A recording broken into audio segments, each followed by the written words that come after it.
Halo, selamat datang lagi di podcast Gajian, podcastnya Makin Mahir. Masih bareng kita berdua, ada saya Budi dan juga Saya Dino.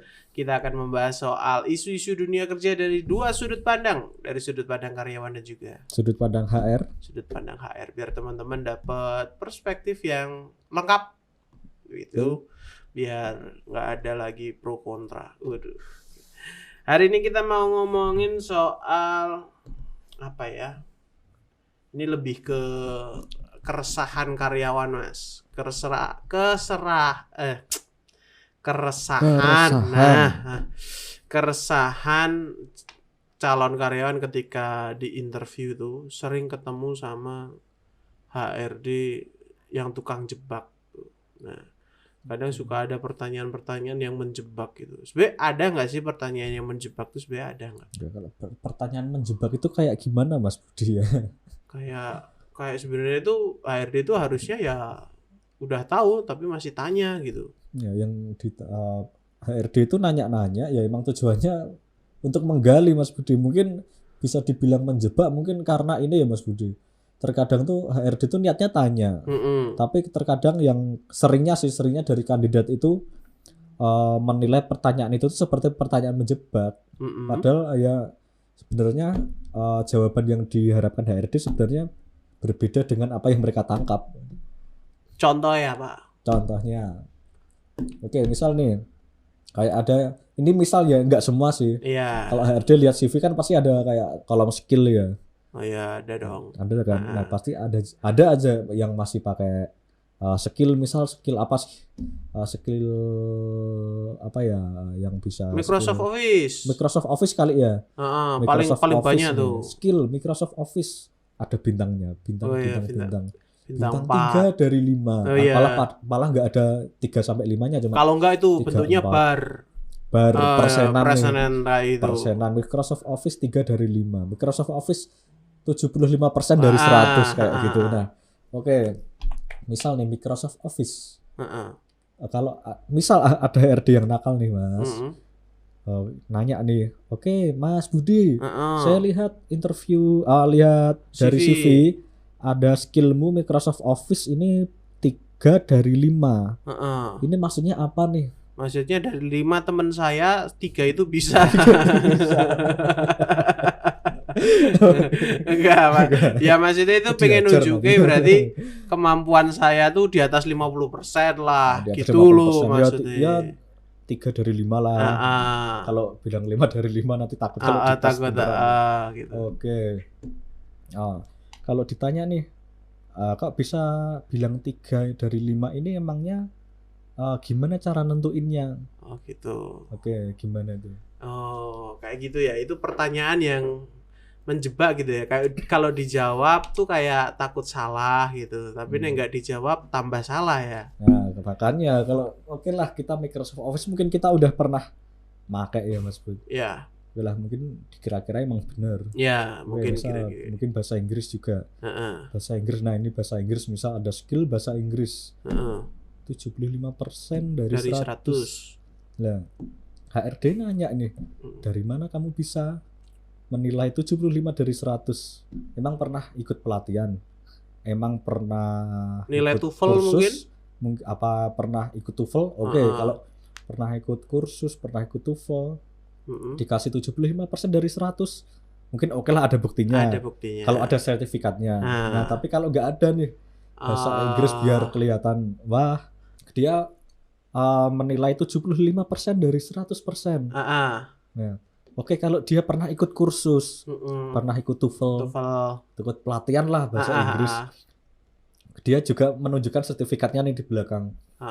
Oh oke, berarti nilai 75% ini berasal dari nilai TOEFL-mu ini. Iya. Oke, bisa lah. Bisa. Masih apa ya? Masih masuk akal. Masih masuk akal, bisa dibuktikan. Iya. Nah, tapi kalau ini 75% dari mana? Nggak pernah ikut TOEFL, nggak pernah ikut les, nggak pernah ikut kursus, kok 75% dari mana? Kamu yang menilai siapa? Nah, kayak gitu kan repot Mas Budi. Oke. Berarti mungkin tips juga mungkin buat teman-teman yang naruh kompetensi skill itu jangan pakai presentase gitu ya. Betul, jangan pakai persentase, kalau bisa jangan pakai persen, jangan pakai bintang-bintang kecuali gitu. Ada sertifikat. Betul. Ada nilainya. Oke. Biar nggak jadi media jebakannya HRD. Kadang kan ada HRD yang usil-usil kayak gitu ya. Mesti ada pasti itu. Kak, iya. Ya namanya HRD itu pengen menggali sedalam mungkin gitu ya. Betul sekali. Oke, selanjutnya tuh biasanya ditanyain soal prestasi tuh Mas. Prestasi apa yang pernah kamu raih gitu kan. Ini juga. Nah, ya kan fresh graduate kan ya. Kan dia baru aja lulus ya, prestasinya ya paling paskibra. BEM gitu. OSIS kayak gitulah, rohis gitulah ya. Nah, itu kita jawab seperti itu tuh bukan benar nggak salah, tapi tepat atau enggak sebenarnya. Atau sebenarnya yang diharapkan HRD dengan pertanyaan kayak gitu tuh HRD pengen jawaban kayak gimana sih? Karena itu kan kayak ini harus dijawabnya harus jujur atau harus gimana sih gitu ya. Oke, prestasi atau keunggulan ya. Selama ini kita kalau ditanya prestasi, keunggulan berarti kan wah yang pernah ikut lomba aja nih. Akademis nih, ikut lomba-lomba, saya juara ilmiah ini juara inilah. Kalau saya nggak pernah ikut lomba gimana dong jawabnya? Masa prestasi apa saya belum pernah ikut lomba? Apakah itu tepat? Nah itu yang mungkin dimaksud oleh kandidat-kandidat ini menjebak. Betul. Padahal yang dimaksud HR tentunya bukan hanya sekedar ikut lomba Mas Budi. Bukan sekedar prestasi akademis. Oke, kita lihat dulu nih. Prestasi apa sih prestasi ya? Prestasi kan berarti kan keunggulan kan, sebuah keunggulan yang mungkin yang kita miliki namun orang lain belum tentu punya. Itu prestasi. Kita lihat kalau kita memang nggak pernah ikut lomba ya banyak sih kayaknya ya. Banyak, nggak semua orang pinter lah. Oke, kita lihat. Mungkin kita lihat prestasi apa sih prestasi, kita lihat tilik ke belakang apa sih yang pernah kita lakukan nih. Mungkin kita sebelumnya pernah ikut freelance atau magang mungkin ya. Bisa. Oke, magang ya. Semisal kita pernah ikut magang, prestasinya apa kan saya magang nggak lomba. Magang nih. Oke, kita lihat misal kita basicnya kita marketing, kita ambil contoh. Marketing kita magang di sebuah mungkin toko online shop ya Mas Budi. Bisa. Toko online shop kita sebagai ya marketing di situ. Ya kita selama mungkin magang 1-3 bulan kita pernah nih ketika saya menjadi marketing menawar-nawarkan ke orang-orang. Begitu ternyata suatu saat penjualannya tuh minimal stabil lah, nggak naik tapi minimal stabil. Nah di situ kita bisa ambil nih garis besarnya nih. Oke, berarti prestasi saya adalah bisa membawa toko ini tetap hidup, tetap stabil meskipun dengan di pandemi ini. Toko yang tempat saya magang ini tetap stabil, ini merupakan prestasi saya. Karena apa? Karena saya berani sebut prestasi karena banyak toko-toko lain yang gulung tikar ketika pandemi. Sementara di toko saya masih bisa bertahan. Nah itu kan sebuah prestasi Mas Budi. Nggak semuanya orang bisa. Betul. Dan prestasi itu nggak mesti akademis tadi. Bisa dari pencapaian apa yang udah kita lakukan gitu. Betul, pencapaian yang mungkin semuanya tidak bisa mencapai hal tersebut. Betul. Nggak semua orang punya kesempatan untuk di situ. Oke, jadi bukan menjebak berarti itu kalau HRD, cuman memang kitanya aja yang sempit gitu. Kalau ditanya prestasi berarti mikirnya selalu lomba. Kayaknya nggak pernah gitu ya. Berarti harus mikirnya lebih dari situ. Misal gabung di organisasi, pernah ikut organisasi apa, terus pernah bikin acara apa, bisa jadi itu. Misal organisasi ya yang di sekolahan mungkin nih. Organisasi saya apa sih? Organisasi ya mungkin ada pensi mungkin ya. Ada pensi nih. Saya jadi apa ya? Sebenarnya cuma jadi anggota sih. Cuma jadi anggota lah. Tapi kita lihat ketika saya menjadi anggota panitia, pensi yang dilaksanakan itu lancar. Kemudian penontonnya banyak. Kemudian dari mungkin bintang tamunya puas. Bintang tamunya puas dan ya banyak peminatnya lah. Di situ kita bisa ambil prestasi saya di mana sih? Meskipun saya anggota tapi saya ikut menyukseskan acara pensi tersebut menjadi berhasil. Terbukti dengan banyaknya penonton, terbukti dengan puasnya bintang tamu, puasnya penonton juga. Dan acaranya berjalan lancar, itu sebuah prestasi. Betul. Jadi itu teman-teman, kalau ditanya prestasi nggak mesti soal nilai, nggak mesti soal ranking, nggak mesti soal lomba gitu ya. Iya, betul. Masih banyak yang lainnya. Terus pertanyaan yang menjebak lainnya yang ini yang mungkin paling berat nih. Tanya soal gaji. Gaji. Kita pernah bahas ini sih. Pernah bahas ini soal gaji. Cuman ini pertanyaan yang cukup riskan. Kita serba salah gitu kalau ditanya soal gaji ya kalau ditanya gaji ya pengennya gede, tapi kalau langsung ngomong gede ya gimana gitu ya. Mau ngikut ya gimana gitu kan Mas. Sebenarnya bukan tips jawabnya ya, tapi lebih ke HRD itu pengen jawaban seperti apa sih ketika menanyakan soal gaji itu. Iya, gaji ya. Ini gaji ini sangat-sangat riskan ini bagi sejumlah kandidat ya. Mau minta banyak takut nggak diterima. Betul. Mau minta sedikit takut nggak cukup. Nah, akhirnya gimana sih? Nah, kadang kan HRD itu ya seringnya sih nanya kamu intinya mau gaji berapa sih, mau salary berapa sih.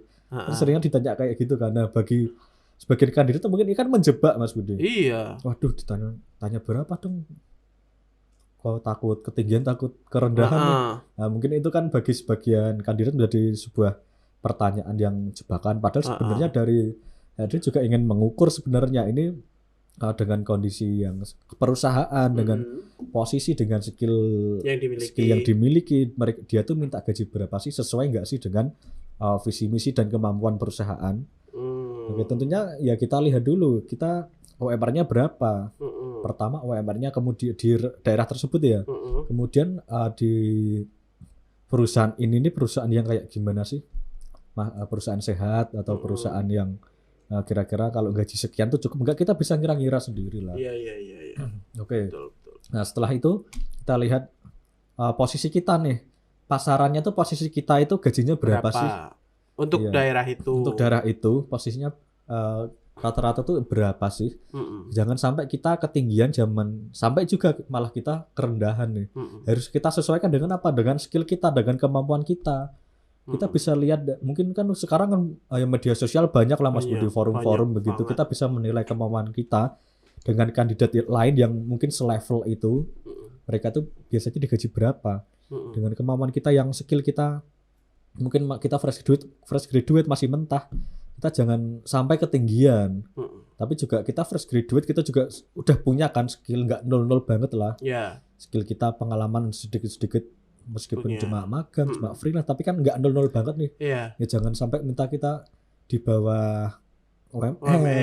Iya, nanti kesannya kan juga kita mungkin bagi setiap perusahaan nih dia minta di bawah UMR pasti langsung. Iya kan. Wah, ayo deh. Ayo. Tapi kan kita lihat setelah itu kita hidupnya cukup nggak? Hidupnya kira-kira sengsara tidak? Enggak. Nah, makanya kita juga kalau kita mintanya di bawah UMR kita kan secara tidak langsung akan membawa level kita itu kayak ya kita tuh nggak percaya diri. Iya. Kita kayak merendahkan diri. Kita tuh kayak nggak siap gitu loh. Jadi memang gaji itu intinya sih, tapi boleh kan nyebutin nominal tuh. Nggak ada larangan selama ini. Nggak ada larangan. Nggak ada larangan. Kalau cuman memang harus masuk akal. Harus masuk akal, dan kalau nominal kita jelas nominal di depan kan ke belakangnya kita juga enak Mas Budi. Betul. Jadi nggak masalah nyebutin nominal, yang penting masuk akal teman-teman. Dan kita sesuai dengan UMR daerah situ, kemudian dengan kondisi perusahaan. Gitu. Jadi pertanyaan yang cukup menjebak, tapi ya pintar-pintarnya kita aja menjawab. Dan riset kalau gaji. Harus ada riset ya, harus ada riset. Oke.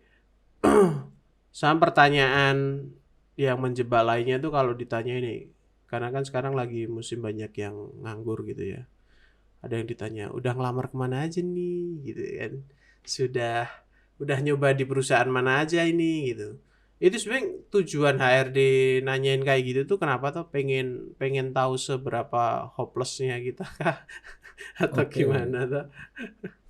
Melamar sudah melamar kemana aja? Melamar kemana aja? Ada nih tipikal yang ketika ditanya melamar ada yang nggak terus terang. Ya gengsi mungkin ya, atau nggak enak. Kok kan lagi ngelamar di sini tapi kok menjelaskan di tempat lain. Kayak secara etika tuh nggak baik gitu. Takut juga ada yang kalau saya nyebutin orang lain berarti ke saya kelihatan nanti nggak niat di sini dong. Itu gimana tuh jawabnya terus? Nah, oke, kita lihat dulu. Ketika ditanya sudah melamar kemana aja? Harusnya gimana sih? Jujur apa bohong? Jujur apa jawab formalitas saja, cuma di sini. Oke, ada yang salah dengan dua-duanya Mas Bud. Kalau kita mau jawab jujur apa adanya nih ya oke lah, saya mendaftar di sini tapi juga saya melamar di PT X A B C. Oke. Tapi juga kita lihat kita kalau kayak gitu sih takut nggak sih kita dilihat, wah ini daftar nggak cuma di sini. Iyalah, anggapnya kayak ini berarti sini mungkin cadangan keberapa gitu ya. Kan takut nggak diterima. Gitu. Kita sebutkan itu nggak masalah Mas Budi, tapi jangan sampai kita tuh terlalu meninggi nih. Nah, kita lihat kalau kita bisa aja dari HRD melihat, wah berarti dia posisinya dia mungkin ini kalau misal ini ya, kalau kita melamar di mana aja nggak masalah. Tapi kalau kita ditanya udah pernah dipanggil kemana aja, ya kan? Pernah dipanggil di mana aja, oke kita jawab apa adanya nggak masalah. HRD akan bisa menilai, wah berarti si Budi ini sering dipanggil di tempat-tempat lain, berarti si Budi ini sebenarnya punya kemampuan, punya kualitas. Berarti bagaimana caranya si Budi ini biar nggak lepas, kita prioritaskan lah. Ada juga HRD yang wah ini si Budi ini udah dipanggil di mana-mana tapi kok nggak pernah diterima. Ada apanya nih?